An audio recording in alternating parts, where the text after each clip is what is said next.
And now, weighing in out of the blue corner, Josh the Pug Thomson. 100% agree. And on the other mic, he weighs in from the red corner, Big John McCarthy. I want to say, my deepest condolences to Walt Harris and his family. He lost his stepdaughter, Aniah Blanchard, just recently. That whole incident is horrible. No parent should ever have to go through that and have to bury their child. And I just want to say, my heart goes out to you, brother. I am so sorry. And whatever you need, prayers are with you. But last thing I want to say is to the people that, in some ways, I'm not saying you did it, but there was a judge that put that animal out there because he had been arrested for kidnapping and attempted murder, and he was out on bail. This time he just completes the mission. So if you're that judge, I hope you're sleeping well. And I hope someone does it to you because you deserve it, because you put that animal out there. And for the guy who witnessed it, thank you for at least finally going to the police, but shame on you for not doing something. Yeah. Shame on you for allowing someone to manhandle a woman, shove her into a car, and take off with her. And because your wife was afraid and didn't want you to get involved, you did nothing. Think about if that was your child. Yeah. What would you want someone to do? Stand there and do nothing, or would you want them to try to do something? Sometimes life is scary, and it's okay to be afraid. Everyone's afraid about something. And when something happens, it can shock you, it can scare you. But courage is the person that is downright deathly afraid but takes a step forward anyways. And that's what people need to do in that situation. So I'm going to get off my high horse, but I really feel bad for the people involved in this. Mr. Blanchard, who's his daughter, and then Walt being his stepdaughter and his wife. I'm so sorry. Yeah, I don't want to sound like a total jerk, but when I read about things like this, I read the first article when she first came up missing that everyone was posting around, and I almost just, as I was reading through, I'm like, man, this is horrible. I don't know what the numbers are and the ratios are of them ever finding the body or them finding somebody, but I'm one of those guys that as I read, I get turned off, and every time I see a follow-up article, I'm like, man, I'm afraid to read it. I'm afraid to read to see what the results are, and obviously this was on the news. This was everywhere. Like everywhere I turned, it was on SportsCenter. It was on, different channels and networks, and obviously all over the internet. It's hard, but I agree with you on the fact that judges that do things like this should be held accountable. Oh yeah. That's the biggest. We're seeing. I don't want to get political at all, but with politicians, the same shit. They need to be held accountable for stuff. Judges in scenarios like this need to be held accountable for stuff like this. If something like this happens, there's got to be repercussions for what they've done. Letting somebody out like this who's been accused of kidnapping and attempted murder. Come on, man. Did you think he wasn't going to do it again? Just come on. And then as far as the person who didn't want to get involved, there's no harm, no foul approaching someone saying, hey, miss, are you okay? Is there anything wrong? Can I help? Even from across the parking lot to attract more attention to it. Hey, what's going on over there? You guys all right? I'm not saying you at a minimum, get on the phone. Exactly. Get down that's doing something. Get down a license plate, call 911 and say hey, I saw this is going on. This is the car, this is the make, this is the model, here's the license plate. You guys might want to follow up with this as soon as possible. It's something along those lines. I know it sounds kind of stupid and cheesy, but it doesn't matter. I could be driving down the road, and I was always afraid, because I think maybe it's grilled into us when we're kids. You don't call 911 unless it's emergency. But I just realized as I'm driving down the road and something flies off the bed of someone's truck, right, and it's in the middle of the road, I'll call 911 and I'll be like, hey, there's something on the highway, and they're like, okay, yeah, sure. Well, they direct me to somebody else, and that person puts me through, and the CHP gets on there, and they come down. So then there's not traffic jams, and there's not accidents, and there's no one's getting hurt. But back then it was when we were kids, we were taught you don't need to don't do that. Don't call 911 unless it's a real emergency. Well, what's an emergency to a 5-year-old or an 8-year-old, But as you're an adult, this is an emergency, and these are things that, like you said, just get on the phone and make other people aware of the scenario and the situation that you saw. Perhaps it was nothing, but better to be safe than sorry. But I agree with you. It is sad, and I'm somebody that kind of almost wants to just pretend like it's not there, but it is there. It's there. It's everywhere. You definitely want to pretend like it's not there because it's nasty, and like I've been in that world, and I'm gonna say 99% of the people out there are good people. Yeah, but there's that 1%, man. And they're the nastiest people there are, and they only understand one thing, and that's you being nastier. Yeah. You know, and it's just you look and you go, God dang, teach your kids. Teach them to look around. Teach, your wife. Be aware of her surroundings. Be aware of where you're at. Be aware you park your car. Be aware when you walk into a restaurant or when you walk into a store. Look around. Don't just expect that everything's going to be okay. I don't want you to be paranoid. Yeah. But I can tell you I go through life and I'll sit in certain areas. We go and we'll eat.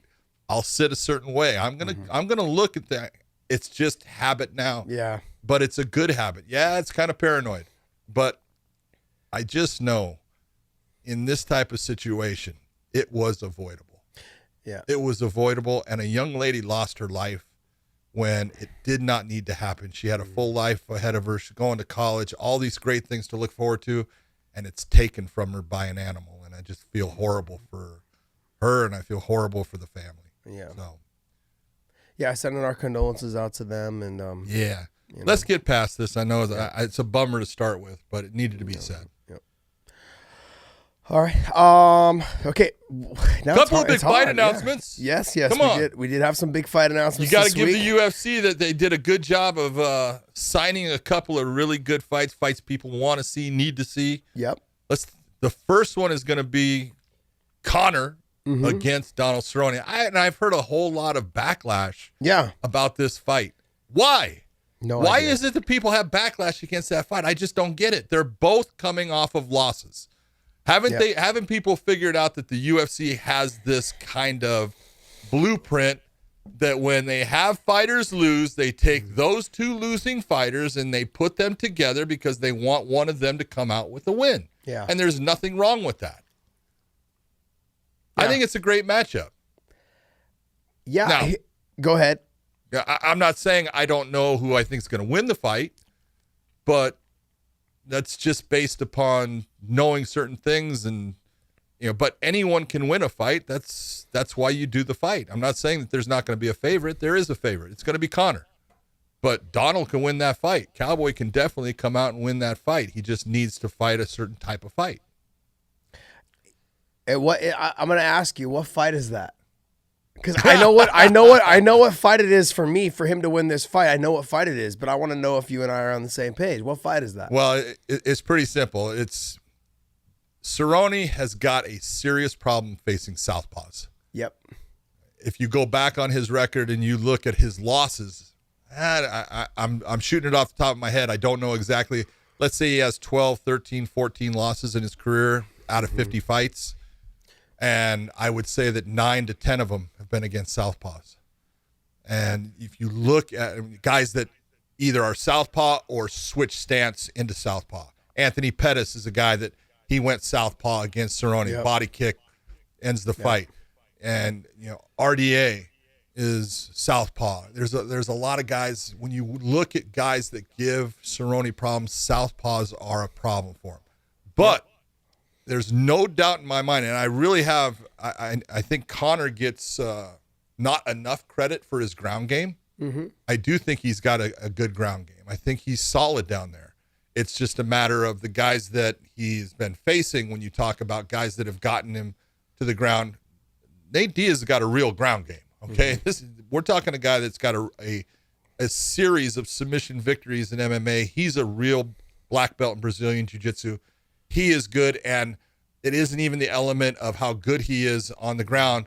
Conor was tired, and that's what got him in that fight, that first fight against Diaz.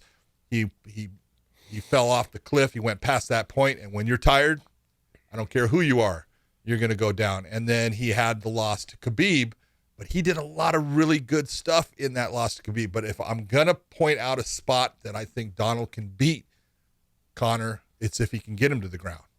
On the ground, Cerrone is fantastic. People have, I don't want to say they don't know, but I don't think he gets the credit or the recognition based upon a guy that likes to stand up and fight. Yeah. His ground game is nasty. Yeah. He has got great transitions on his ground game, and if he can get that fight to the ground and just work on Conor down there, work at that, use your ground and pound if you want, but set up the submissions. He has got the ground game to beat Conor on the ground. Okay, so two things. Yes, I agree with you 100%. I agree that the best way for him to win this fight is on the ground, and I think he has a good chance of getting in there. I also think that where Conor is weak is in the clinch, knees, elbows, and the size of Donald Cerrone of being 6 foot, 6'1", somewhere in there. If he's able to push Conor to the fence and dirty box him, grind him out, do all those things, keep his weight on him, because let's not forget the next part of this whole thing was it's at 170. Which I think is hysterical because God knows Donald Cerrone is not too big for Conor, but Jorge Masvidal is. Yeah. Just like, it's kind of funny because I honestly think it's kind of leading up to if Conor gets past Donald, then I do think Jorge Masvidal might be his next opponent. Yeah, I think that's a fight that they might put together. Would be a phenomenal fight. And I would love to see it. I think this fight, and I think it's a mirror image of the Cerrone fight and Masvidal. It's a mirror image, except that Masvidal is a way better wrestler, and potentially it could get the fight down to the ground. I think a lot easier. Look, Cowboy Cerrone is his wrestling. I don't think it's not as good as Masvidal's, but his stand up is good. His kicking is phenomenal. His jiu-jitsu, like you were saying, is drastically underestimated. His submissions are so damn good. And we saw it with Mike Perry a little bit when I believe he swung for the armbar, switched over, went belly down on the armbar, I think is what it was. Yeah. Look, he's phenomenal. He's phenomenal on the ground. And people were talking about, it's Cerrone's on a losing skid. He's older, this and that. I'm like, look, man. He is older. He is on a losing skid. That happens. Yeah, that's part of the game. And I guess that's, I just feel that he has he does have a chance, but I agree with you on the southpaw thing. I agree with you on that he is sometimes weak to the body. Conor has a phenomenal body kick, a little toe kick to the body, a little push kick to the body, a little back. He likes to throw that rear body kick as well. He mixes it up from the body to the head. I don't know if flexibility is going to be an issue if he can get that foot up to the head on Cowboy, because Cowboy being another, 2 inches taller than him, I believe, an inch or two. So, I mean, I'm sure he can, but we'll have the same pace on it. We'll have the same speed, the power on it to get it there. Look, I think I agree with you that I agree that it is the perfect fight for both of them. My concern is that Donald has a really good chance of winning this fight at 170. And I think the 170 benefits Cowboy more than it benefits McGregor. I do too. I have no idea why Conor McGregor would have thought that this was a good idea. No idea. The only thing I could think of was exactly what I said, in that I think he's setting it up saying, Dana came out saying that, Jorge Masvidal's way too big for Conor. And if you want to push Conor towards anything, tell him he can't do it.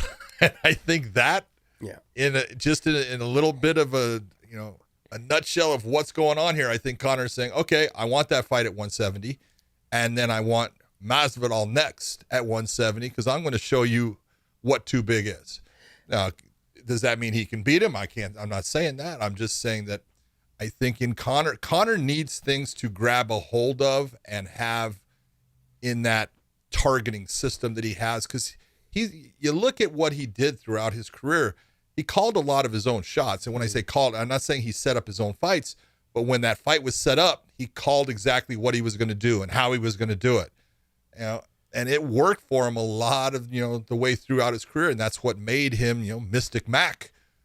He's got the ability to fight anyone. When we talk about size, Jorge Masvidal is not any bigger than Conor McGregor. Yeah. He's not. Jorge Masvidal used to fight 155. I think Conor was the UFC lightweight champion at 155, wasn't he? Yeah. Just because he came from 145, he was a skeleton at 145. He looked like he was a concentration camp victim. So I think it's good that he's not going back down to the featherweight. I don't think he can. I think 155 is a weight he can make, but I think 170 is a good weight as far as, hey, this fight, it doesn't matter if you put them, Cowboy fights at lightweight and he fights at welterweight. What does it matter? It's healthier for both of them. Let them fight at that 170, and it does set up, if Conor beats Cowboy, which he could do, but Cowboy could definitely beat him. But if he gets past him, I think you got that Masvidal fight sitting there, and that's an interesting fight. Yeah, I feel like the Masvidal fight is an easier fight than him fighting Khabib again. So it makes sense. You can't put him against Khabib again. No.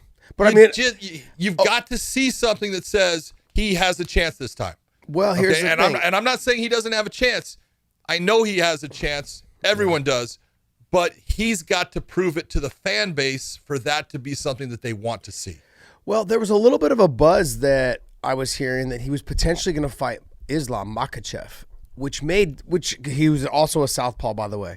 But then obviously now that he's fighting Cowboy Cerrone, which kind of threw a little wrench in there. But in my mind, I had heard through some of the people that there was a little bit of talk of potentially it being Islam. And if it was going to be Islam, and if he was able to beat Islam, then it made sense to give him the Khabib fight next, because that is his teammate. Not to mention Islam was a very good wrestler, phenomenal sambo player. I believe he's a 3 or 4 time, maybe even a 5-time world sambo champion in his whatever weight class it is. I'm not familiar with how that all breaks down. But that would have been something I could see, okay, next now you give him Khabib. But if they're going another route, which it seems like they are, like you're saying, towards maybe the Masvidal fight, I could see them going Cerrone, then Masvidal if he does beat Cerrone. But I just don't want to get ahead. I don't want to get ahead too much. I'm just I'm simply saying, pull in the future. Cowboy could be having a red panty night. Just like he could disrupt the whole thing for him. Yes. He could ruin That's the this. best part. And people, I don't think people understand. At 170, his performances have been better at 170 than they have been at 155. On top of it, he will physically be, I think, stronger and bigger than Conor McGregor. Clinch, knees, elbows, dirty boxing, getting in that, weighing on him against the fence, controlling him in the clinch, those type of things we have seen in the past. Nate Diaz was able to hold Conor McGregor against the fence a couple times, and do some little bit of dirty boxing in there. Nate Diaz is not physically a strong person. He's good at jiu-jitsu. He's got a couple little tricks up his sleeves, but physically strong, he is not. And we saw that with the Masvidal fight. Cerrone has the ability and the capability to press him to the fence, control Conor against the fence a little bit, and land some dirty boxing, some knees, some elbows, those kind of things to really kind of start to maybe lump him up, cut him up, make him fight for that position, take some steam off of that straight left and those kicks. It's exactly what you were talking about. If one of the things that I can tell you, just being in the cage with Conor, he controls distance so well. He understands that distance. He understands what he has to give and how far he needs to come forward to land his shot off of his counters. If Cerrone tries to play that outside distance game, he's going to lose. Just telling you straight out. He cannot be in that type of fight with Conor. He's going to end up getting beat by the accuracy and that control of that distance that Conor is so good at. It's, everyone's got their little gifts, and it is a gift that Conor has in understanding exactly where that distance needs to be at. So just like you're saying, Donald Cerrone needs to crush that distance. He needs to press Conor and create a crush of that space that Conor is now consistently backing off and trying to circle away to create that distance again, and he's got to then crush it again, and that's it's effort, and you're putting yourself in danger to do it. But if he can crush that distance and make it a boxing range fight where he can then get into clinch situations, that is exactly the fight that he needs to do to win that fight. Yeah, what Cowboy has a tendency to sometimes do is just take the center of the cage and just kind of like plot after you. Yes, and he cannot do that. He cannot do that. And I've said this before, when you have someone who is extremely talented, extremely dynamic, and it tends to pack a pretty mean punch, I feel, and it has pretty good speed. I've always said that you need to press them to the fence in the first round. Press them to the fence, make it more of like a pummeling match, a wrestling pummeling match, because then that takes a little bit of snap and a little bit of steam off of their punches. And when you do that, it slows the pace just a tad second, which makes it easier for you to slip punches, makes it easier for you to get out. Like it makes it easy for you to counter. You can see them coming a little bit more. We saw that in the first Nate Diaz fight, and we even saw it later on as it went on. But to go back to Donald Cerrone, Cerrone has, like I said, you're saying he needs to crush that distance, and I agree 100% he needs to crush that distance. But the other thing, too, is that when you talked about the people he's had problems with the southpaws, Nate Diaz was one of them because he controlled the distance with his long-range striking, okay? Pettis, same thing with the footwork. He has better, I think Conor has better footwork than Pettis does as far as how he keeps the distance and the range on how he sets things up. Also, Pettis throws good body kicks on that side, but Conor McGregor relies a lot on that toe kick and a lot on that body kick on that side. Tons. You saw, go back to the Chad Mendes fight. He utilized it over and over and over. And I just feel that he's going to go to the well a lot on that in this fight because of his stance. He's also going to start using that straight left and coming over the top of that right hook. He's going to keep that distance with that toe kick, and he's going to keep that distance with the straight left and the overhand right, or the overhand right. If Cerrone doesn't keep him pressed to that fence, it could potentially be a short night for him. But I'm not saying he needs to force the takedown, but like you said, he needs to crush that distance. He needs to press him to the fence. He needs to make him work. Pummel. Elbows inside. Everything. Conor is going to be shooting that left straight hand to the body consistently. He is going to work because if anybody has watched tape on Cowboy, he has shown a penchant to where he gets hurt to the body. Yeah. And there's nothing you can do about it. People sit there and go, oh, he just needs to do more ab work. It's like, no, that's not quite what it is. I hate to tell you that. Certain guys, their liver might be a little bit bigger. It just gets affected differently. And so since Conor has seen that he gets affected in the body, he's going to be shooting all that. So how do you sit there and take some of that long distance striking away? Well, crush it down, and inside Cowboy's elbows, he's very slick with creating a frame and then sliding that elbow across and having power on it. Those are the types of fights that you need to bring into this realm. You don't have to win the rounds. Don't worry about if you lose the first round, so what? If you lose the second round, so what? Just make him work. Make him accept damage and make him work at a pace that he's just not quite comfortable with. You do that, you're on your road to victory. Yep. No, I agree. Make him set a pace that he's not comfortable with, and then as the fight goes on, like you've seen with the Nate Diaz fight, he slowed down a lot. He slowed down on both fights a lot. Even the Nate Diaz, in the 5-round Nate Diaz fight, he slowed down quite a bit. So I did that 5-round Nate Diaz, and you could look at Conor instead of he learned from that first fight, because in the first fight he was throwing power the whole time, and he didn't do that in that second fight. And when he hurt Nate, he just stood there, relaxed, said, "Come on, stand up." He was in that mode of, I'm going to be the guy controlling the pace of this fight. And that's what he did. And that's what, there were certain times when Nate kind of got it close and he was breaking him down with shots, end of the third round, he had him up against the cage. Conor was tired. He's breathing heavy. Yeah. And Conor was able to get himself through that. So that's a learning experience for Conor, and he's learned how to deal with those situations even more now. So it's going to be harder for Cowboy to make that situation occur. But it can happen. Yeah. People underestimate how smart Conor is and how good he is on the ground, like you were saying earlier. And he's phenomenal. Like he's a very smart fighter. He fights. He fights obviously to the other person's weaknesses. And there's a story that goes around about the whole Chad Mendes fight. I guess apparently he told Dana White in the back, I'm going to take him into the second round. I'm going to drown him. I'm going to let him go ahead and take me down. I'm going to let him keep you, but I'm going to keep trying to get up. I'm going to keep trying to make him work. And he did exactly to Chad Mendes is what we're trying to tell Donald Cerrone to do to him. And the same thing with anybody that fights him. I feel that, look, Conor McGregor is extremely smart, extremely talented, but it seems like he's so explosive. He's got that explosive problem with like most people that are fast and explosive. Fast twitch muscle fiber athlete, man. Yes, and they tend to slow down as the fight goes on. And he has that. He has that in him. BJ Penn. Yep, exactly. They just tend to slow down as the fight goes on. Now, BJ might have been because he just didn't do cardio, but Conor doesn't seem like he has that problem. BJ's my boy, but there's been time. BJ, let's go run. I'm gonna run later. I'm gonna just do it on my own. Oh, he did. Okay, he did run later. Yeah. BJ's my boy, but I like to give him a hard time about the cardio part. But look, Conor's an extremely smart fighter, and I'm excited for this fight. I am concerned that the fight's at 170. You're giving Cerrone an opportunity and a chance to be in this fight. But it does set up the Masvidal scenario if this does happen and says, hey, and it is takes him away from the Khabib talk, which is what I like. I think Conor McGregor, if he beats Cowboy, he's right back where he needs to be, right in that conversation of where do I go next, and I'm still the money fight. I'm still the red panty night for all you bitches. That's exactly what he's in. He's like, hey, any of you guys starting to fight me, it's red panty night for you guys. And that's really what it comes down to. He wants to still be that name that no matter what happens after he beats Cerrone, he's back in that red panty conversation. I'm the guy that's going to sell tickets and make you guys all money. And it's true. Now, if he loses to Cowboy, that starts to drop off. If he beats Cowboy, yeah. There's trouble.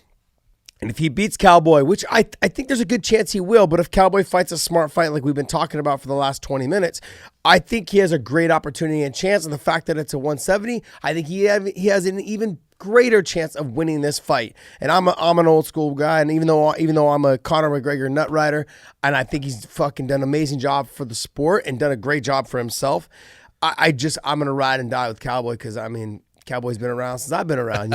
We some old dudes, man.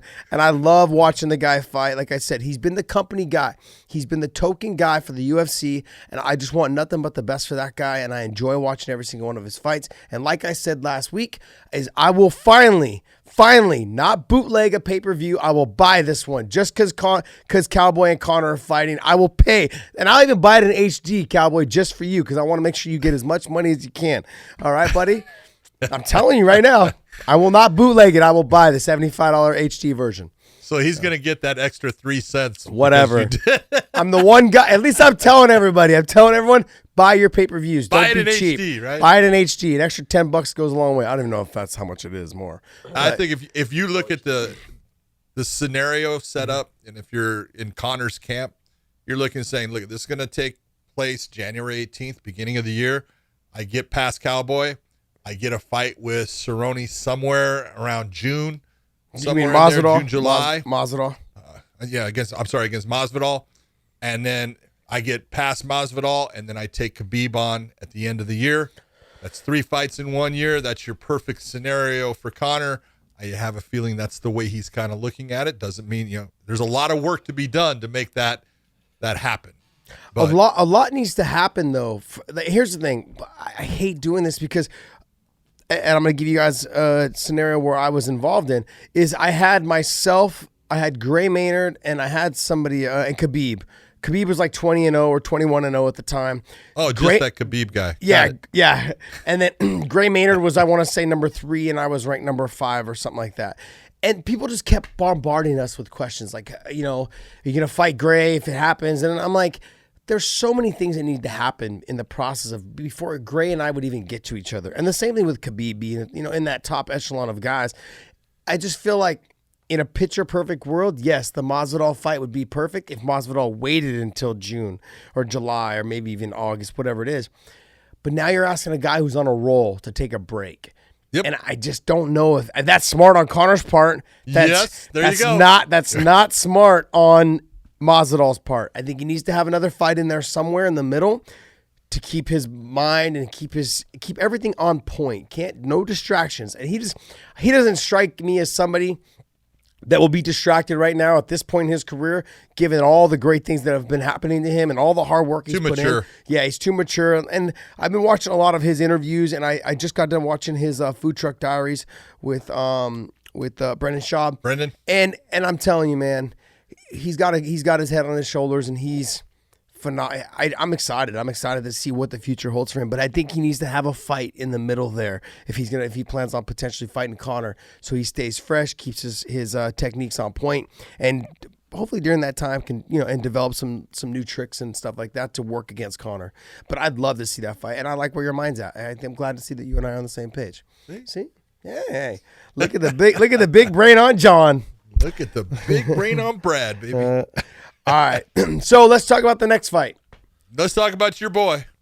My boy. Look, Khabib and Tony Ferguson.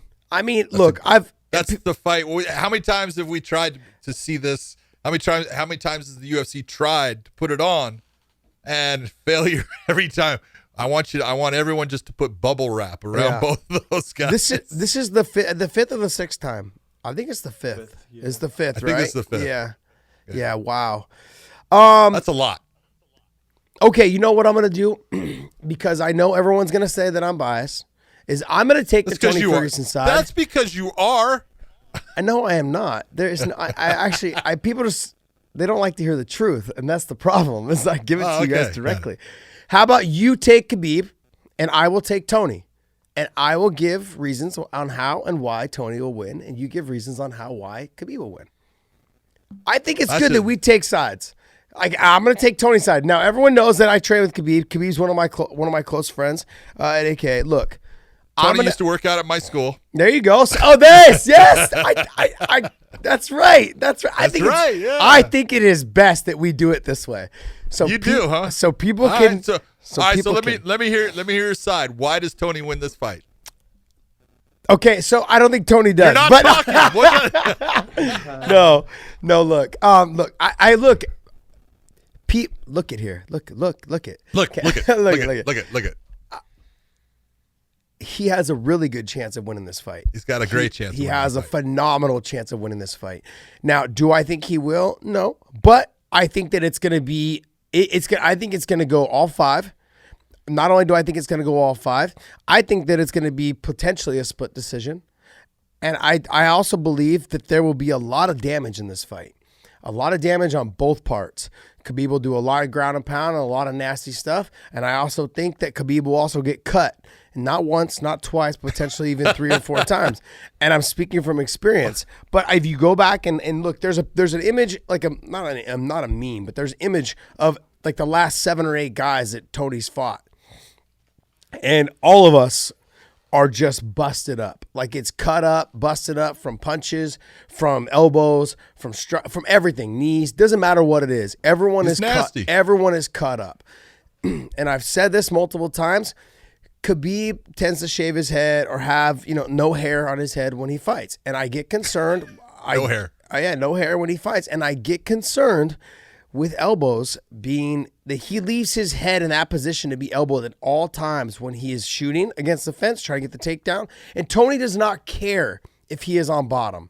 Okay? That's the great thing about Tony, is that he will take this fight anywhere. You take me down, I don't care. I'll just fight from my back. Okay? And I'll hit my Darces, and I'll hit my Anacondas, and I'll hit my triangles, and I'll hit my Kimuras. And I'll hit my Umaplatas, and I'm gonna hit my Gogos.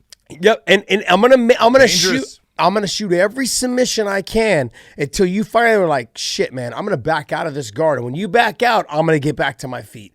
That is very smart. He's extremely smart. I wouldn't say I don't know if his fight IQ is good. I just know that he's. It's good for his style. He's created this fight IQ. The fight IQ that he has is this: I'm good everywhere, and fuck you. Bring it to me, and I will fight you anywhere I need to fight you to win this fight. And the other thing that I will say: the length, the reach, the distance, all those things. The push kick will be key. Khabib has a tendency to sometimes, like, kind of parry down push kicks. Sweep. Guess he what? Sweeps. And when he sweeps like you're talking about. I did that, and guess what? By the end of the first round, I had a huge hematoma or whatever you want to call on my forearm. It was so swollen I couldn't hardly feel your hand. I couldn't block kicks anymore. I actually had to use the other hand to try and block with my elbow. It changed how I approached the fight.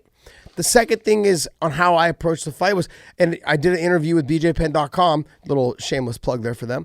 I did an interview with them while I was in London, and I shot a double leg on him right off the bat, was in deep. He just turned and rolled with it, got back to his feet, and I was like, well, fuck. That ruined on how I approach these things. That's the difference right there. He's not going to fight the takedown like everybody else does. Mm-hmm. It's a completely different mindset that Tony has as far as that takedown oh, you want to go to the ground, no problem, and I'm going to roll with it, and I'm going to see if I can come out on top. Yep. But if I can, I'm not worried about it. Yep. And that's a big difference. You got to figure, these guys have faced a lot of the same fighters. Gleason Tebow, RDA, Abel Trujillo, Michael Johnson. There's your one big difference right there. But in all of these, this is a matter of you've got to look and say, Gleason Tebow, Khabib went to a decision with him. Tony got rid of him. Rear naked choke. Yeah. Abel Trujillo, same thing. Rear naked choke by Tony, decision by Khabib. Yeah. RDA went to a decision with both. All right. Michael Johnson is the last loss that Tony Ferguson has. Yeah. Michael Johnson won a unanimous decision against Tony Ferguson in a fight that Tony didn't fight smart, didn't have the same style. Oh, the other guy that they have also is Edson Barbosa. Yeah. Edson Barbosa, Darce choke by Tony Ferguson, and Tony broke Edson down. And Khabib was in that same manner of breaking him down, but couldn't get rid of him, ended up with unanimous decision. No. Now, it was a lopsided unanimous decision. Khabib, just dominated the fight. But there's all these fights that they have the same opponents where Khabib is getting a decision and Tony is getting a finish. Yeah. The big difference is Khabib finished Michael Johnson, but Michael Johnson was a different fighter when Khabib fought him than when Tony did too. They're just on a different plane. And so you look at what's going on here. Khabib needs to fight a specific fight to beat Tony Ferguson. And he needs to be in that mindset of, I will put myself in these positions that you say you're comfortable with, and I'm going to make you uncomfortable with what you think you're comfortable with. That's where I think Khabib needs to put this fight for him to grind out a fight against Tony, because he is not going to physically break Tony. It's not going to happen. Tony does not have that in his head. No. You are not going to push him past that cliff as far as exercise output in that he gets exhausted. That's not going to happen. And you are mentally not going to break him. Khabib can talk to Tony all he wants and just realize that every word you say will be two words coming back in the opposite from Tony talking back to you. Yeah. So don't get into this whole thing of, I want to mentally break him. You're not going to do that. There are those guys you look and you go, this guy just does not break. Yep. And so in that, what I need to do is I need to physically just put him in positions where he cannot damage me, but I can damage him. That's the game plan. That's the fight plan. And Khabib does that most of the time. But he's going to have a difficult time just coming in on Tony based upon Tony's length. And when I talk about long levers, John Jones has got very long levers. Tony doesn't look that strong. Tony's strong. He's strong really? Because he's got leverage strength. Yeah, when you get into certain situations with him, he's got leverage strength. He doesn't have weightlifting strength, but I'll give you that. has. I'll give you that. And when he creates a squeeze, he's got a hell of a squeeze, especially on that Darce or that Anaconda, because his arms get so deep on it that he's able to, he expands his chest with it, and he just creates this crushing squeeze that a lot of guys think I can survive, and all of a sudden they're going unconscious because before where they were able to survive, they did, and you're not going to be able to do that against him. So Khabib needs to be very careful about where he puts his head when he goes to take Tony down. No, I agree. I absolutely agree with you. He reminds me a lot of Mike Swick.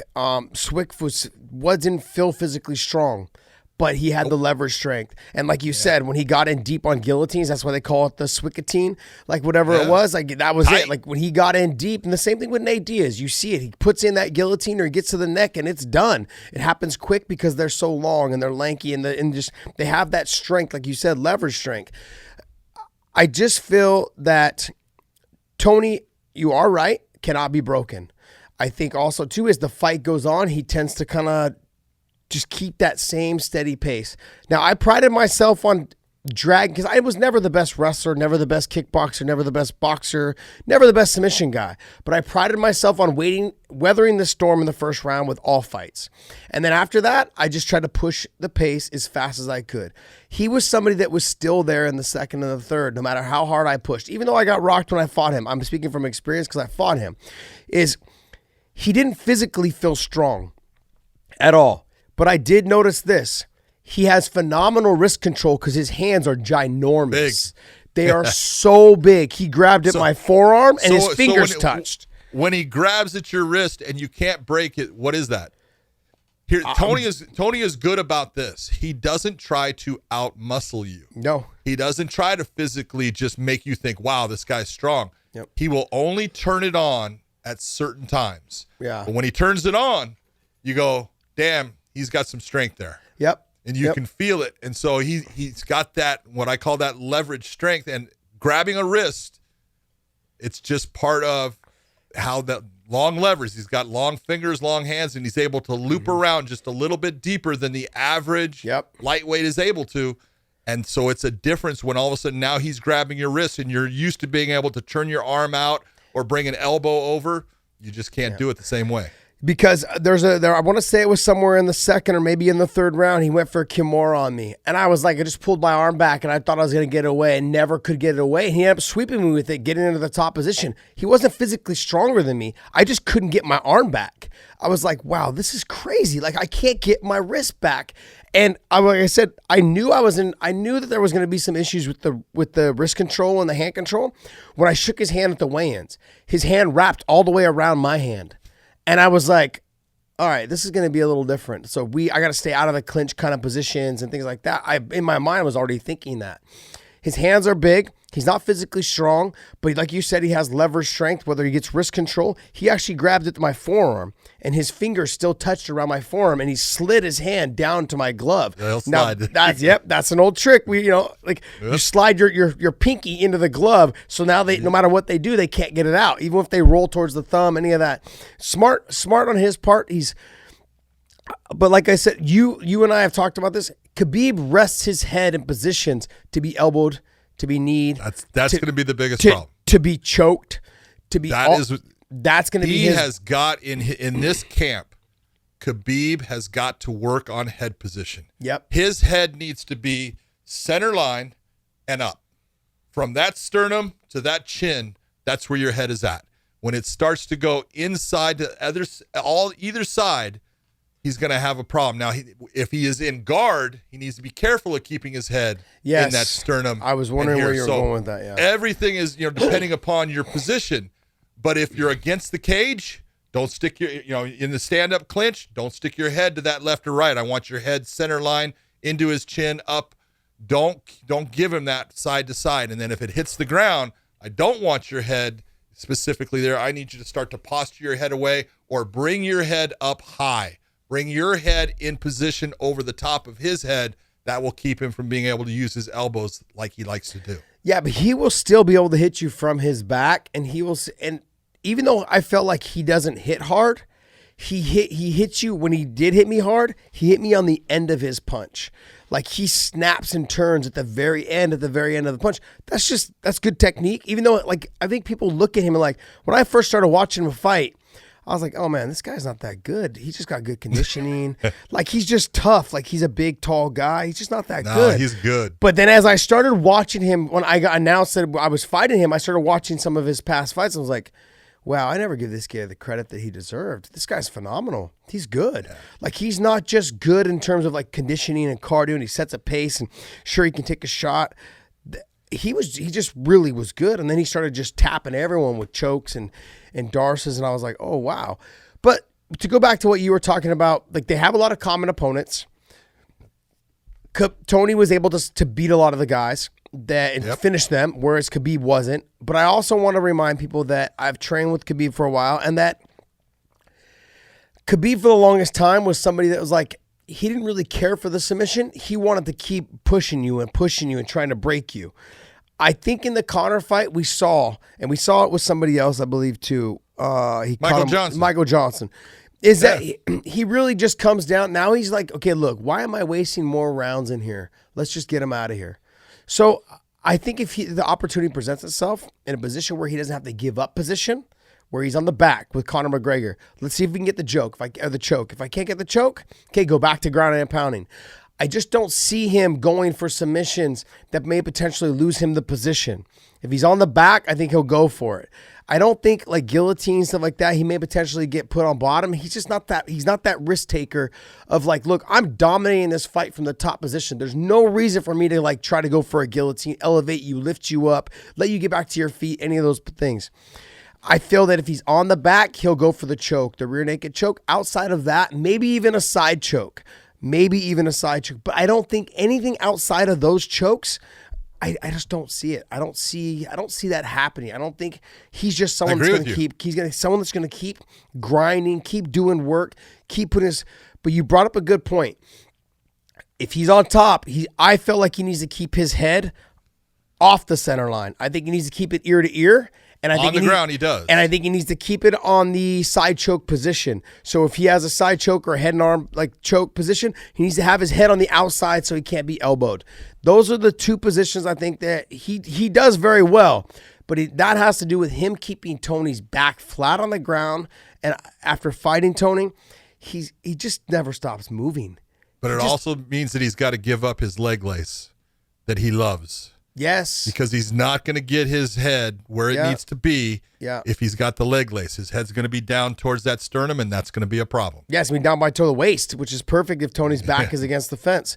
So he'll be able to he'll be able to elbow the side of the head, elbow the top of the head, any of those things. And those will not stop. No. Tony will throw those for 5 minutes of the round. Yep. And he is just going to be a guy with a ton of little tiny cuts and a bunch of little goose eggs all over his head. If that's what he does. So he's going to have to change what he normally does in a fight to be successful. I don't think Khabib can get rid of Tony. No. I don't think he's got the stand-up power to knock him out. He can obviously, hit Tony and anybody can get hurt. Yeah. And he could put him out. But submission-wise, he's not going to put Tony out. So Tony, in my opinion, has the ability to get a submission in this fight. He's got that ability. Yeah, or he's got the ability to get a TKO stoppage based upon exactly what you're saying, a lot of cuts that just start adding up that a doctor looks at and goes, oh, it's too much. Yep. And he's got that. So he's got 3 routes, in my opinion, he can get a win. Where I look at Khabib and I go, you can absolutely get a decision victory here. You can grind this out and you can get that, but I don't see you stopping him. I don't see you submitting him. No. And I just see it's a 5-round fight if you're going to win this fight. Well, let's not get ahead of ourselves. He was able Go ahead. Khabib was able to drop Conor. Tony look at the situation when he dropped him and what was occurring. But Tony has been hurt and been wobbled quite a bit. He fought Venata. Was his name Venata? Yeah. Lando Venata. He fought. That was a fucking phenomenal fight, by the way. But that fight right there showed that he can be hurt, he can be rocked. Was it Michael Johnson he got rocked by? Yeah, he got rocked by Johnson. Yeah. So he got rocked by. I mean, like he's been rocked. I want to say Kevin Lee also rocked him. Kevin Lee. There was a point in there. Did Kevin Barboza ended up on top of him? Did Barboza rock him or drop him? In the first round, Barboza had some moments. When you say rock, each guy hit him with good shots. Yes, and there was moments where you look and you go, oh.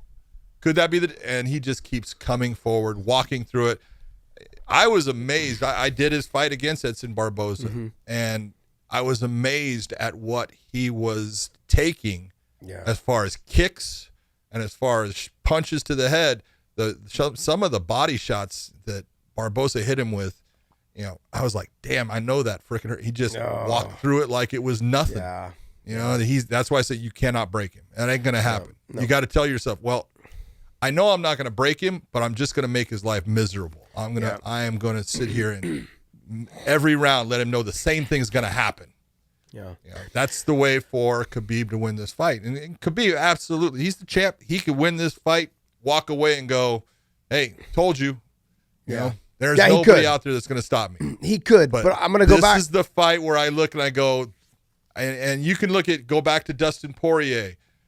I love Dustin as a fighter, but where did you see Dustin beating Khabib? well, if you're going to say he's going to beat him anywhere, it's going to be with his stand-up. Yeah. It's going to be that he's going to be able to touch that chin and hurt him and get rid of him. We looked and said, well, he's got a really good guillotine choke. And he actually pulled it out in the fight and had it deep, but wasn't able to get it to that finish like he needed to. But the way for Dustin was to knock him out.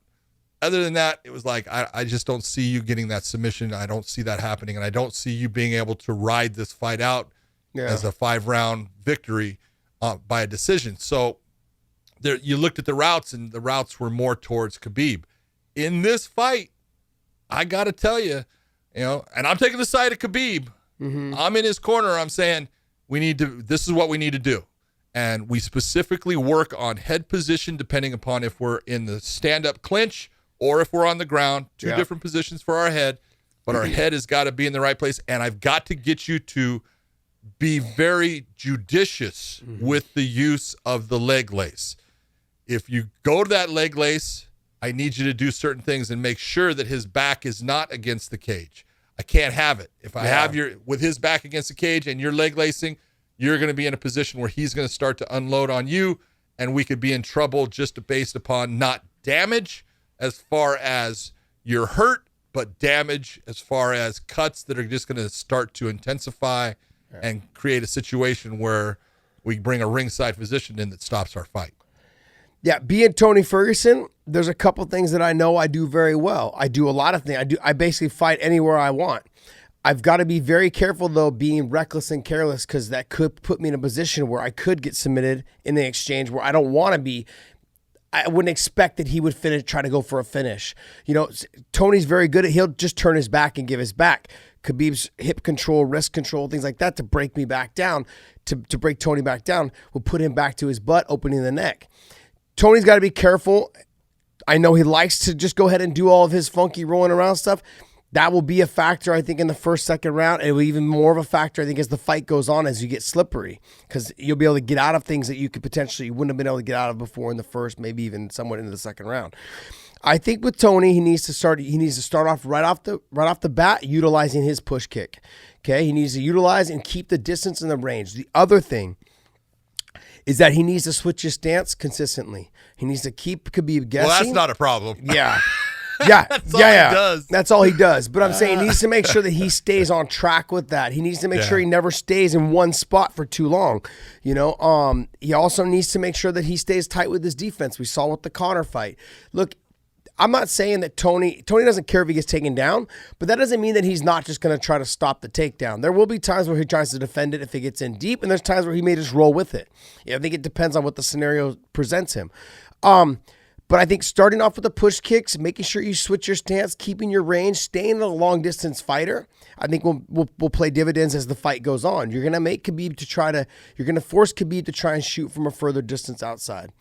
I think also, like you said, Khabib needs to focus on where his head goes. Tony needs to keep that in mind.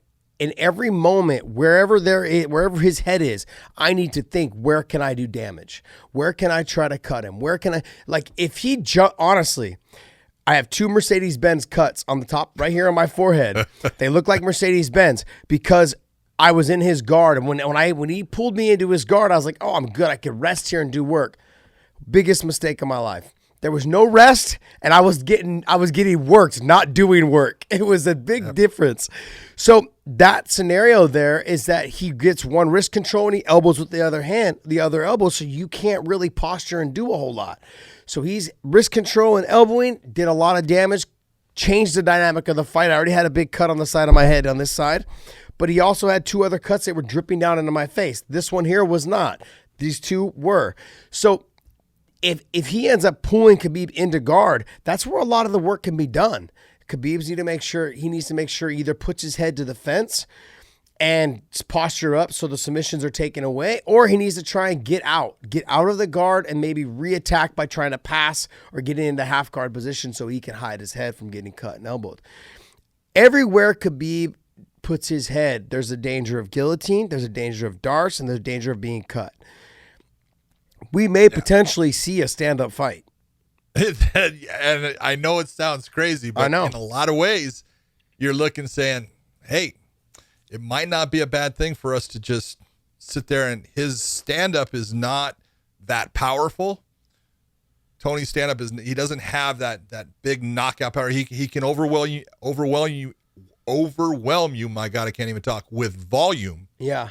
And that's a concern, but I just don't see Khabib being that fighter that is this. He can get away from what his natural instinct is. His natural instinct is, I'm going to use my hands to throw here, to set up my takedown, and I am going to get you to the ground where I know that I can get to that point where I can do damage on you and you can't damage me. Yeah. So I just see, I can understand if, like, Javi Mendez comes up with a game plan. Hey, I want you to stand up in these situations. Don't just be shooting for the takedown. Let it come. Don't worry about it. You think about your hands and what you're doing.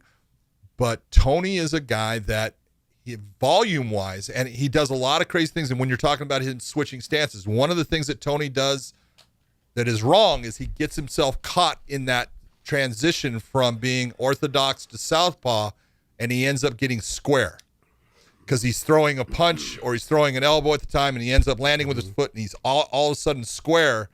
And instead of backing himself off, he's got that mindset, I'm coming forward, so he'll come forward square. Those are moments right there that Khabib can take advantage of. Mm-hmm. So there's a lot that's going on in this fight. That's what makes it such an interesting fight and such a great matchup between the two. This is the fight, if you're looking, saying, in the lightweight division, what's the fight that should have been made? And they did try. I'm not saying anything about that, but it had to come back around. This is the fight that both guys have an absolute quality chance of winning this fight. The first time they were supposed to fight, even the second time, it would have done nowhere near the numbers it's about to do right now. Oh, no. No. It's been built to that point. Yeah. You go, all right, this thing's going to just explode. Yep. When this thing happens, what's it, in April? I think this is the date of it now. April is what it is, yeah. That is going to be a huge pay-per-view card. It will be huge. Tony has the potential to make Khabib uncomfortable in all the places he's normally comfortable in. Yeah. And absolutely, that is going to change the dynamic of how this fight comes about and how this fight all plays out. And I'm telling you right now, I cannot fucking wait for this fight. I'm telling you, like, I just hope.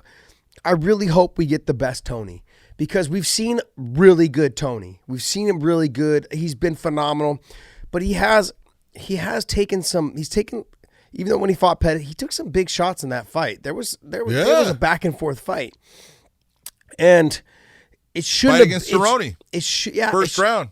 It shouldn't have been that close. You know what I mean? Like, in my mind, I'm like, this fight shouldn't have been that close. Pettis is good, but I feel like Tony's at a different level right now.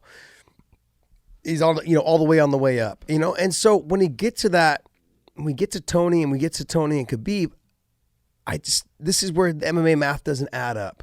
You know what I mean? Like, Khabib and Tony, like I said, he makes Khabib uncomfortable in all the positions he's comfortable in, and it's gonna make for a fucking amazing fight. And I'm excited. I'm excited for this fight, and I gotta tip my hat to the UFC. I don't do that very often, you guys, but I'm gonna tip my hat to them and say, like, I'm glad they finally put this fight together. I think I feel bad because I felt like Tony should have fought Dustin Poirier for that interim title to fight Khabib already. But look, we are where we're at now. The scenario is set.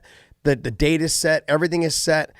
I just hope we didn't miss the Pacquiao-Mayweather fight where, like, we got the older Pacquiao versus now we've got a little bit of the older Tony, because, it's been years. It's been years since this fight was supposed to come about. Yeah, but Tony, I'm trying to think, is Tony, they're going to be 36 during this fight? I think 37. Is 37? Maybe it's Khabib's what, 31? I think he's 30. It might be 31 now. He might be 31 now. So, it's... I always go by how much damage someone's taken. It's the amount of damage in fights, and Khabib hasn't taken hardly any. And Tony has taken some shots, but he's walked through everything, and he's never, only early in his career. Early in his career, he took some big shots. Yeah. So he's been good lately. So we'll see. I'm excited. That state. Tony turns 36 in February, and Okay. Khabib just turned 31. Yes, yeah, I was right. Okay. So he'll be 36 for the fight. So he's 35 now. Okay. All right. Okay. Come on. Okay. It's perfect. Perfect. Yes. Gotta love it. I'm excited for the fight, man. Like I said, it poses threats to Khabib, and I train with him. So I'm glad that you broke down Khabib the way he needs to win. I'm glad I broke down Tony the way he needs to win. It just made it.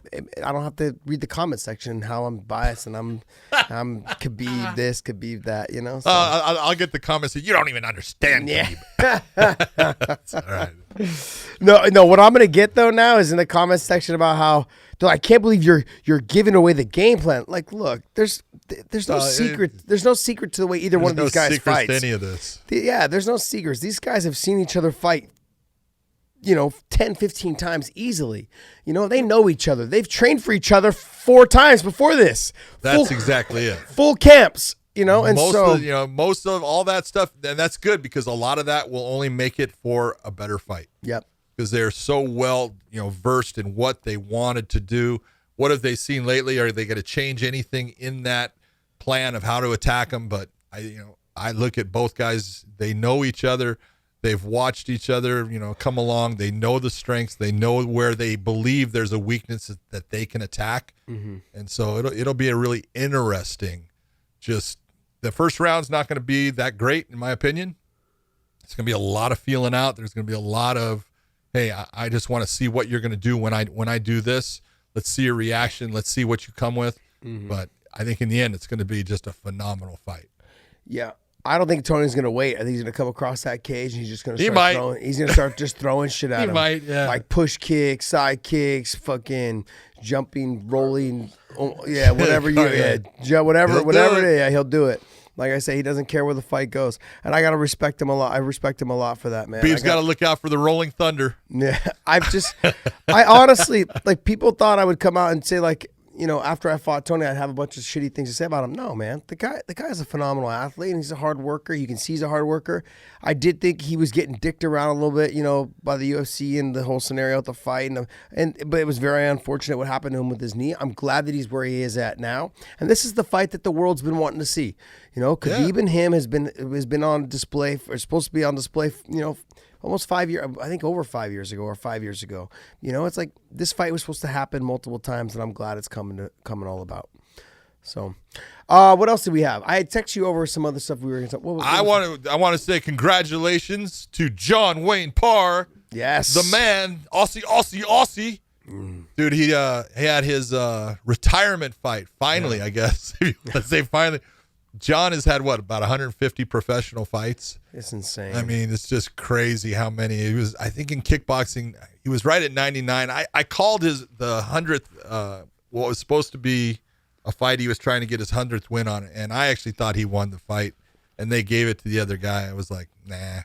But he had a final boxing match against another Aussie legend in Mundine, and came away with the unanimous decision victory, and congratulations to him. I mean, you look at a guy that is he's done so much. There's an actual picture of John that shows him from a Muay Thai fight where it looks like he was in a knife fight. He has got more scars, more stitches. He's got stitches everywhere on his face. He probably has a total, I'm just guessing, of 80-some to 90-some stitches on his face from this fight. You look and you go, yep, that's a lot of fun right there. But that's John, man.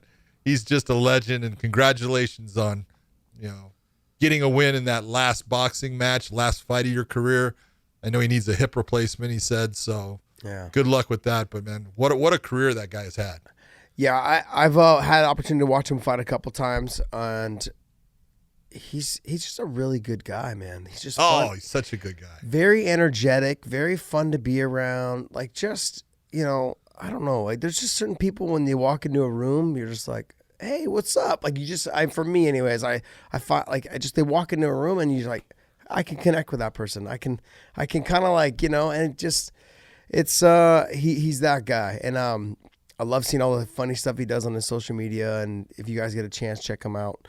And, but look, yeah, phenomenal. Congratulations on a great career. Man, that's a lot of fights. That's a lot of fights. You were talking about all the scars and stuff. It's so funny. I was just flipping through like a magazine. I don't want to say like probably about a year, 6 months ago. I just flipping through it a couple weeks ago. About 6 months ago, and they had an old picture of hockey goalies. Hockey goalies? When they didn't have the mask? When they didn't wear masks. Oh, yeah. Oh, just crazy. That's what. Hey, I swear to you, have Dave look up a picture. I'm sure if he just pulls up John Wayne Parr, he'll pull up the picture I'm talking about. Wow. It looks like he was in a knife fight, man. It's crazy. You look and you go, that did not go the way it was supposed to for you. What a great human being. And like you said, if you ever get to meet him, he's so humble. Yeah. No one would even know that he fights. And he is just so tough, so good at what he did for so long. Just an incredible ambassador for the sport of Muay Thai, and then kickboxing also, and boxing. Yeah. Great guy. Congratulations on the great career, John Wayne Parr. Yep. Yes. What else? You had on your list to talk about Masvidal not caring about the Usman-Colby fight. Oh, yeah. What do you think of that? I like it. I really do, and I like it, and it's telling. That's part of why I kind of said the thing I said about Conor. Is I honestly believe that they have kind of figured it out and said, all right, we're gonna put this fight together with Cowboy, and if Conor beats Cowboy, he gets past Cowboy, Masvidal will make that fight. And I think Masvidal is comfortable with that, knows that that's a great fight for his career as far as he's going to make a lot of money. It's setting him up well. If there's one thing, people can sit there and say what they want. It's called prize fighting. Mm-hmm. All right? Every MMA fighter, it started a certain way, but it got the same way as boxing. And why are we fighting? You're fighting for money. Yeah. You're not fighting because you hate somebody. You're fighting because you get paid. This is how you make your living. And Masvidal is smart enough to know, hey, a fight with Conor gets you paid more money than fighting even for that title. So why do I not want that fight? Let Usman and Colby, he's got his little problem now with Colby anyways. Let them do their stuff. I don't give a damn about fighting either one right now. Eventually, if that's what comes about, great, it comes about. My idea is to fight the fights that are interesting to me, that get me excited, that make me want to get in the gym and train hard and prepare. That's what I believe Masvidal is at right now. He's talked about, hey, I would love to get that fight against Nick Diaz. I don't know if that's going to happen, if that's going to come about. That'd be a cool fight. That would be a cool fight. And if he waits around and gets that fight, if Conor ends up beating Cowboy, then he gets a fight against Conor. That's a great fight too. Again, I'll put my money down to each. They'll get my pay-per-view money. I don't steal anything, but it's a matter of, each one is a fight I would love to see. So, I don't blame him for saying I don't care about the belt. Here's the thing: he just proved with the Nate fight that even though they put the BMF belt up there and they made one for it and this and that, but look, bottom line is he has hit a level now. Like I feel like Conor has. They don't need to fight for titles. They just need to fight. Like they don't need to say I'm fighting this guy for the title. No, I don't. They don't care. They don't need that. Certain guys in their career, they need that. Like other guys making their way up, they need that. They need to say I've been a champion, so they can turn around and try and do something. But guys that are talking mouthpieces, Masvidal has done a great job of marketing himself. The whole Tony Montana thing, the whole that whole style of what he's doing beautiful. Is phenomenal. It's phenomenal. I think finally now you're able to get behind him. Before, he didn't really have a character. He has a character now.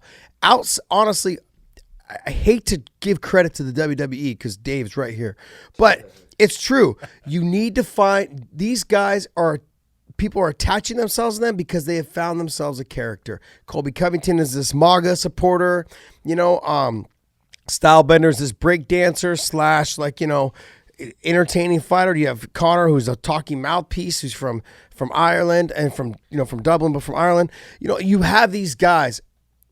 Masvidal has found his character. It's exactly who he is. He just found a way to market himself with phenomenal wins over Ben Askren, his big win over Nate. Like, he really has just catapulted himself into this, I don't need a title shot. Sure, a title does great, but the UFC, I think now, they realize the guys who were big money guys, and they're like, okay, look, how about we not just have you fight for the title because it's going to hold up the whole division or whatever, you're going to wait around for the title fight. Let's have you fight this fight, where a lot of people will tune in and watch. And it's perfect. It's perfect. Conor McGregor doesn't need a title. Masvidal doesn't need a title. I can't think of but really. Leon Edwards does. John Jones doesn't need a title. Leon Edwards does. Yes, he does. Yes. And it's actually, and this is what I talk about. He wants to fight with Masvidal, but he wants a shot at the title.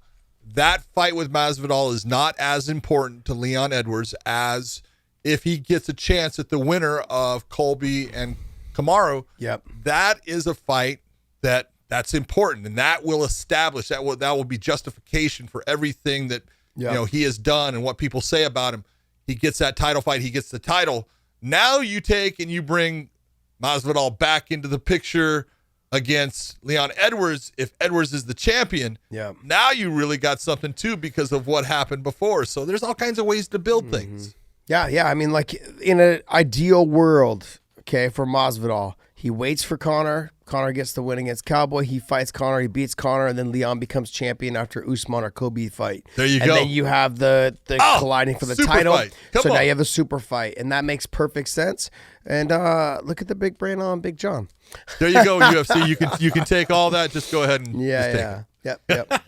I won't charge you a 10% fee for this matchmaking. Not at all. Yeah. Gratis. But I agree. Like I said, there's certain guys that in promotions that they don't need the title to succeed or to promote their fights. And Masvidal has now become one of them. Conor is one of them. I think Nate is one of them. Nick Diaz is one of them. I can't think of anyone right off the top of my head. Who else? George St. Pierre, he's definitely one of them. They don't need title shots. They just need to fight. So question, is George going to fight again? Ooh. Come on, baby. Look, I think if Khabib beats Tony, I think there's a good chance he could fight Tony. I think also if Masvidal beats Conor, you could potentially see Masvidal in GSP. I think if Masvidal, What? Yeah. Dude, there's all kind. By having him sit on the outside, here's the one thing that, and this is what we're talking about. He doesn't have to fight for the title. No. You don't have to put him in a title fight. But that being said, GSP, I think, wants the triple crown. He wants that lightweight belt. He wants that lightweight belt. I just don't know if he can make 55, man. I just don't think it's smart. Yeah. But I will say, when he fought Bisping, and I remember watching him weigh in a couple of days before on the UFC scale, and he weighed in, and it was, I want to say he was at 187.5 with his jeans and his belt on.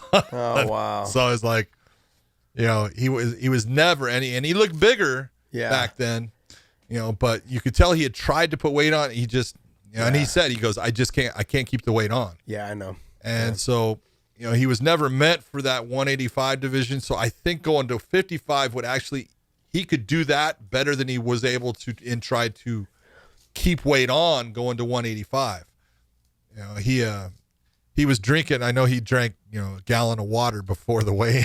Oh, jeez. For that fight. Hey, you got to do what you got to do. Make it look good. Get to that weight. I did notice a significant difference though in his pace of fight in that fight with Bisping. Yeah. He did slow down quite a bit. Oh yeah. He just wasn't the same guy. And I also go back to like Luke Rockhold. He went up at 205 and he slowed down, just immensely slowed down, like into the second round going in with Jan. I can't remember his last name. Blachowicz, yeah. So like it just, some guys can put it on and carry it well, and some guys can't. GSP, it looked like he struggled to kind of carry the weight. Just luckily, he was a way better wrestler than Bisping. Speaking of Rockhold, did you see his grappling match against Rodriguez? No, how'd it go? He lost. Okay.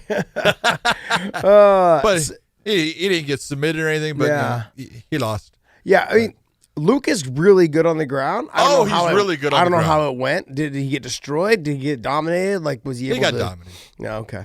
Yeah.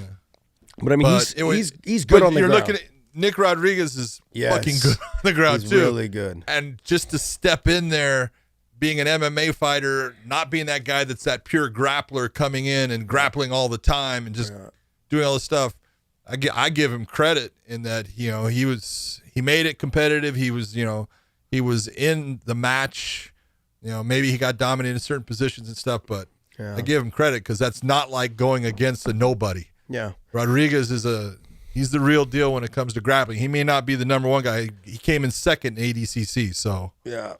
Yeah. Did he come in second? I think he did. I think he came in second. I could be wrong there. But the other thing I want to remind people about, there was a fight that Rockhold had fought, I think right before he had fought Weidman, and he had just decided I'm already in LA, I'm just going to go sign up for Jiu-Jitsu Worlds. And he went out there as a brown belt, and I want to say he lost in the semifinals or the finals. Unless he won it, I can't remember. Anyways, either won it or but he ended up getting his brown belt, ended up being in the semifinals or the finals, and he just decided he really just walked out of the nightclub on Saturday night. He's like, hey, I have until Monday to sign up, so I might as well sign up. So he signed up, goes down there, and he competes, and ends up getting into the finals or the semifinals. Just fun. He's really good. And this was in gi also. It's not as if like we train in gi all the time when we're training for fights, but he really is something special. He's obviously had a run of bad luck, in the fight game, but it's good. I'm glad to see him doing these jiu-jitsu things. Maybe that'll rejuvenate on what he wants to do in his career. Yeah, maybe it'll get the juices flowing and make him decide that he's going to come back and put the effort in that he needs to put in to be the guy that he could be.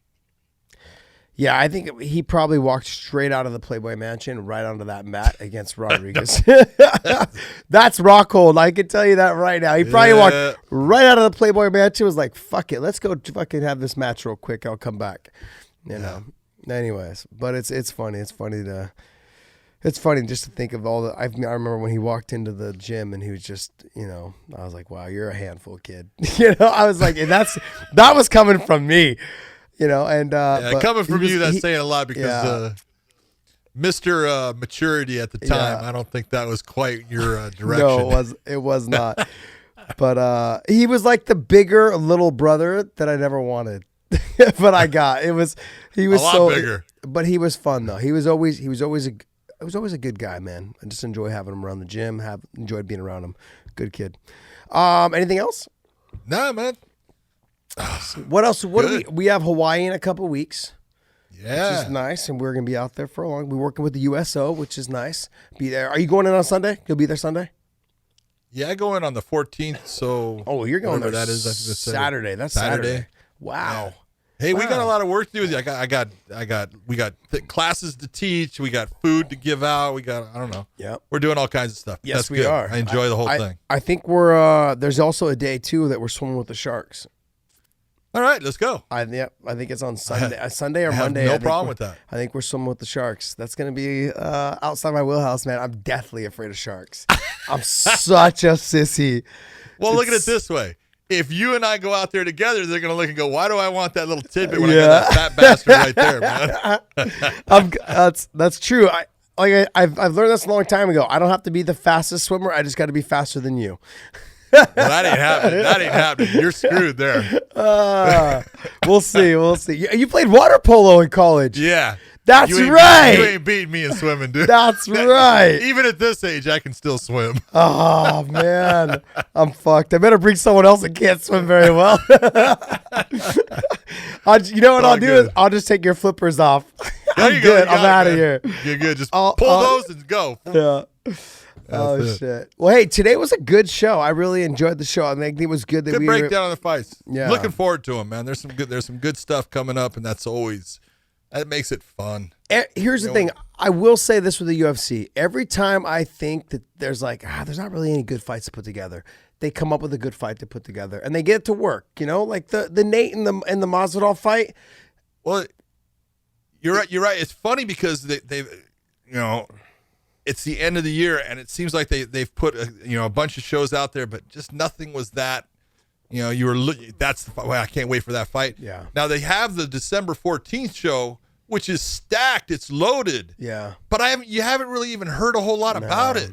No, I think, And so I think we need to break that one down next. I think they know that card is loaded, so it'll pretty much like kind of sell itself as it gets like a week or two away, which you are pretty much getting up on 2 weeks away now.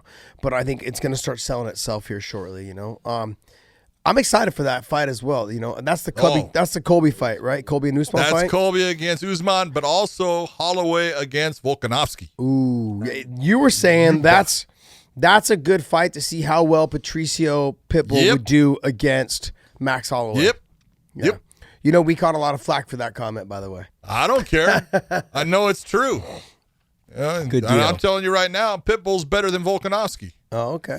All right. So you've been in the cage with all of them, so I mean, hey. Yeah. Yeah. All right, my man. Well, hey, you have a wonderful Sunday. What are you doing today? Watching some football? Do you watch football? I catch it, not like I used to, man. I used to be addicted, but I still watch certain games and stuff. But I have a lot of work to do at the house. I have stripping to put down on floors and stuff. So I'm now going to work. I've heard married men call that the honeydew list. That is the honeydew list, the honeydew and list. it is long and distinguished. Oh, jeez. What else is there? There was something else I was going to tell you. Oh, did you catch the Iron Bowl yesterday? Auburn and Alabama. I did not see that. I got to see Ohio State and Michigan. The Iron Bowl was. I mean, I wanted Michigan to win. I'm not a big Ohio State fan. I don't mind Ohio State, but I just wanted Michigan. I like Jim Harbaugh.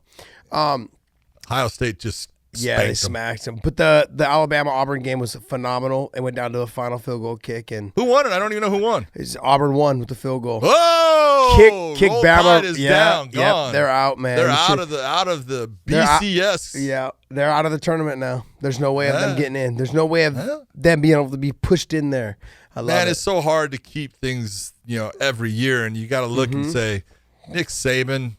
I don't care what anyone wants to say.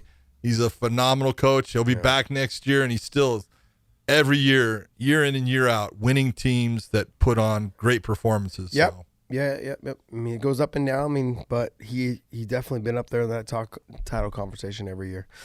All right, my man. Well, hey, have a happy Sunday, and we will see you. We'll talk. Maybe we'll talk. Yeah, I'll see if there's something else maybe tomorrow. If more news drops Monday, Tuesday, but let's try and get another one in sometime. Absolutely. All right, my man. Talk to you later, brother. Talk to you later, bud. Bye. Bye.